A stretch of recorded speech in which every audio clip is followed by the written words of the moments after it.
Napakadaming challenges sa buhay. There's always negativity around you. May pandemic na, may financial issues pa, issues about the government, family, relationship issues, nagkakasabay-sabay na. How do we even lift our vibrations or develop good energy? Ang episode na ito ay para sa iyo. Namaskaram. Namaskaram, namaste, or namaskar is a Hindu greeting that says the light in me sees and acknowledges the light in you, or the God in me sees and acknowledges the God in you. My name is Marky Mendoza.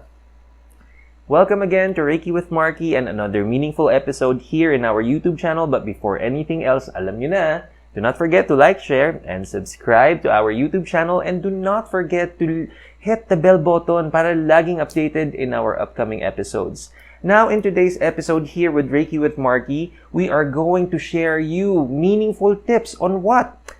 10 meaningful tips on how to uplift your vibration or simply how to improve your energy every day. Now, I want to give full credit about this episode today, none other than my own teacher and master, Mr. Noel Reselia. Nakuha ko ito mismo sa kanya, and I'm taking this opportunity to also share my blessings at ang mga wisdom na nakuha ko sa kanya. He is my teacher, at actually, dahil sa kanya kaya ako nandito ngayon because I learned Reiki from him way back 2016. And it is about time for me to share more teachings and blessings from my teacher. So without further ado, let's go. Tip number 1. When external factors reflect negative energies, respond with love. Now, you will always get this around external social media. You talk about some other friends and families, possible mga chismis, gossips, or may it be solicited or unsolicited. May this be concerning you or not? May it be ranging from the petty ones to the major ones. We will always get it. Again, willingly or unwillingly, lalapit at lalapit sa atin ito. Why? It is always part of the process. It is part of our lives. It is always part of the lessons we all need to learn. Now, no matter how challenging yung mga nakukuha natin, nare-receive natin, kahit na it affects us directly, it always pays to respond with love, to send love. Kahit na halimbawa, may chismis towards you, send love. May mga bad things na nararamdaman, may mga, because of the instances, experiences that may have affected you emotionally or even mentally and spiritually, sometimes physically, it always pays to send love. It's really about not fighting fire with fire. It's really not about revenge. It's not about how to get even. It's really about time for us to respond with so much love. Easier said than done, I know, pero try mo and see how it feels right after. And pakiramdaman mo rin what also feels when you respond with the same negative energy. Makikita mo malaki ang difference.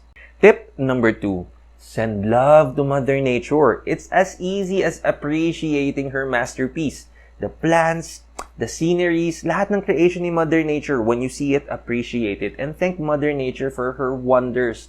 Is actually a miracle. Now, it can be, this can be very, very simple, but every single time you do it, you are generating more love in your heart. You also give way to appreciating anything and everything that you see. This is a good training for you to see. Naalala niyo yung previous episode? Everything is a blessing. Try mo to. Napakaganda. Tip number 3. Send thoughts and feelings of love to each person that you meet. Now, if you are doing this to Mother Nature, to plants, and even animals, some of you may be animal lovers. Syempre naman, kahit sa tao, syempre kasi nga, we are all one and the same, we are all one and interconnected, di ba? Sa universal spiritual law yan, of law of synthesis. Now, sometimes we meet strangers, in a time of pandemic, I know there are certain restrictions, but when you get to see people outside, kapag nagbuti na yung sitwasyon natin, it always pays to just give it a good smile and or maybe just a good nod to also uplift other people's spirits. You know, this simple but random act, you wouldn't really know how far you can go. Also, hindi natin alam kung anong pinagdadaanan ng bawat isa sa atin. When someone smiles at you, hindi mo alam, ito na ang napakalaking blessing nila sa kanila. Try mo rin to. Next tip naman tayo. Tip Number 4, do at least one simple thing that can uplift one person daily. It can be as simple as appreciating not just how they look, not just how they are as a person, but appreciating that they are still there, appreciating that the relationship is growing, or if there are even opportunities. Sometimes kami, parang aso't pusa, but you always love and respect each other, kaya naman kayo nagko-connect. Diba, naalala nyo? Sa universal law of resonance yan, or the law of attraction. Now, when we understand that everybody goes through different phases, roller coaster rise in our lives, pero we still find opportunities to uplift, appreciate, we get to see the value of the people that we have in our lives. The more that we will know how blessed we are. And the more that these people na lagi mong binibigyan ng gantong blessing, malalaman din nila na napakalaking blessing mo din. Simple lang, pero napaka-effective. Next tip. Number 5, do some form of exercise to facilitate movement of energy blockages in your system. Now, this is not just something that we are recommending or my teachers recommending. Diba? Kahit naman ang mga doctors natin laging pinapaalala na any form of physical exercise really strengthens our body. I can never express how important it is, lalo na in a time of pandemic wherein we all need to take care of ourselves. We need to stay healthy. So, any form of exercise can do. There is no judgment kung anong exercise ang pipiliin, basta meron. Kayo naman, ano naman ang mga upcoming topics na you want Reiki with Marky to discuss? Leave a comment down below and we will make sure na next topics namin, ikaw naman ang bibigyan namin ng guidance. Okay, tip number 6 naman tayo. Meditate on how everything is interconnected and unified. Sabi nga sa universal spiritual law of synthesis, we are all one and interconnected. We are all one and the same. When we say meditate, if you are also not someone who does meditation or has not included meditation in your part of your day, next time si Reiki with Marky, yan naman ang magiging episodes namin. Tuturuan namin kayo mag-meditate. Simple yet effective ways on how to do it. But if you're not just doing it, it can be a simple time that you pause and reflect and really appreciate how no matter how unique we all are, we may have our own differences, our own characters and personalities will always come into play, pero we are still one and the same dahil tayo pantay-pantay lamang. No matter how life has unfolded for each and everyone for us, one way or another, your story is my story and my story is your story. When you do this, it allows you to appreciate na yes, we are just made authentically, uniquely, pero no matter how we may perceive the differences between us, one way or another, makikita at mararamdaman mo na tayo ay pantay-pantay lamang. Mas makaka-develop ka ng love, respect, when you keep doing this as often as you can. Tip number 7, naku, napaka-importante nito. Refrain from bashing another because it returns back to you. Naalala niyo yung universal spiritual law of resonance? Ang daming universal spiritual laws na nire-remind ng teacher ko dito dahil sa kanya rin galing tong lessons na to na tinuturo ko sa inyo. Now also, you have to remember na when we bash other people or we pass judgment over other people, yes, there are opportunities for us to do so. O kaya minsan, that situation made you really feel na it is really just the right thing to do.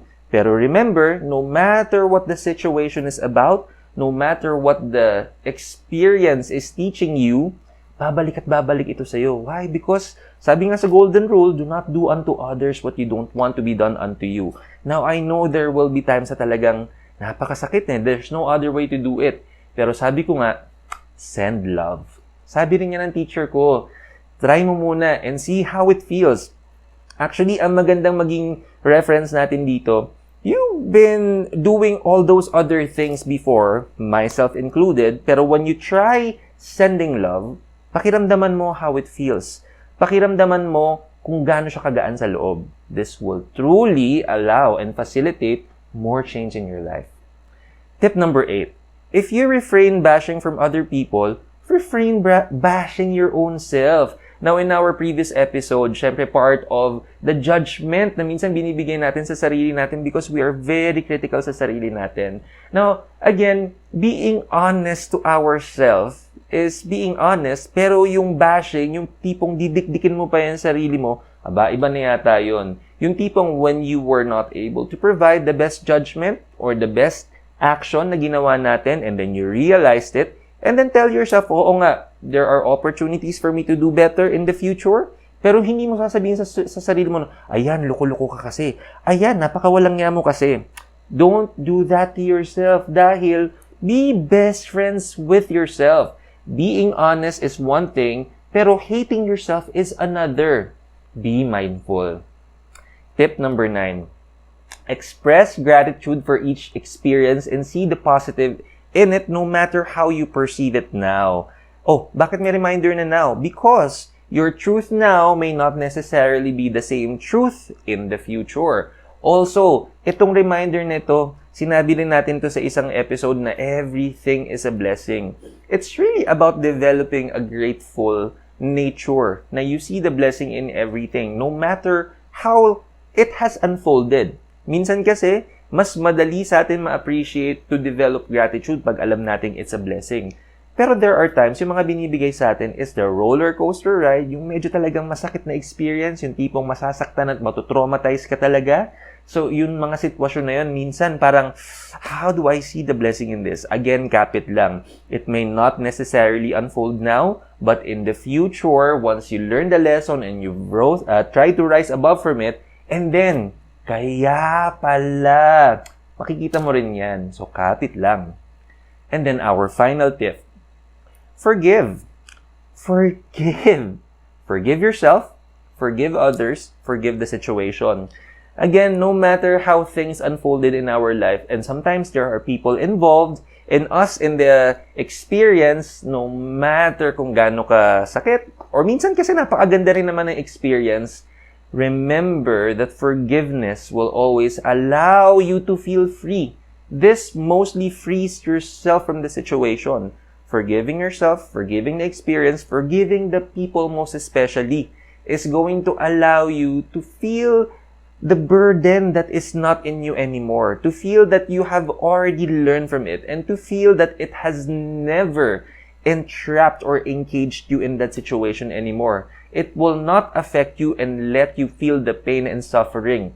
When you do this, you will free yourself from all the negativity. Because doon sa situation na yon, when you are in it and nafe-feel mo pa yung pain and suffering, sometimes paulit-ulit mo nire-remind yung sarili mo na, oo nga, I've done this, I've done that, and may tendency na you'd see yourself differently. Baka nga sabihin mo, I'm a very awful person. We all have the capacity to change and evolve. Pagbigyan na ang sarili, but forgive yourself. And, of course, hindi naman natin ito gagawin nang hindi tayo natututo. Now, these 10 easy tips, these are very meaningful tips that if you keep doing every day, it will really facilitate change. It will allow you to feel the gratitude. It will allow you to develop a more grateful and a more kind heart. Now, you have to remember that when we want to facilitate change, we have to start engaging first. We have to try it first. We have to give it a chance for us to see a new possible outcome. Pag hindi natin tinatry, baka hindi rin natin makita kung saan tayo pwedeng dalhin itong 10 tips na to. So, my say, sabi nga sa Reiki Principles, just for today. Try mo lang, baby steps, one day at a time. And that is it for our episode for today here at Reiki with Marky. If you do like this video, do not forget to give it a good thumbs up. And syempre, if you have any personal experiences or any personal dealings that you may be needing the guidance and the wisdom of Reiki with Marky, naka-flash naman sa unahan ninyo ang email address. Send us an email. And we will make sure na in our upcoming episodes, we will address it at matutulungan namin kayo. And also, huwag kakalimutan na this video is a blessing, lalo na galing ito sa teacher natin na si Sir Noel. Huwag kakalimutan na i-share ito to your friends and loved ones, and before you know it, ikaw naman ang nagiging blessing sa mga friends and family mo. But for today, this has been Marky Mendoza again, na laging nagpapaalala to keep trusting the process. Namaskaram.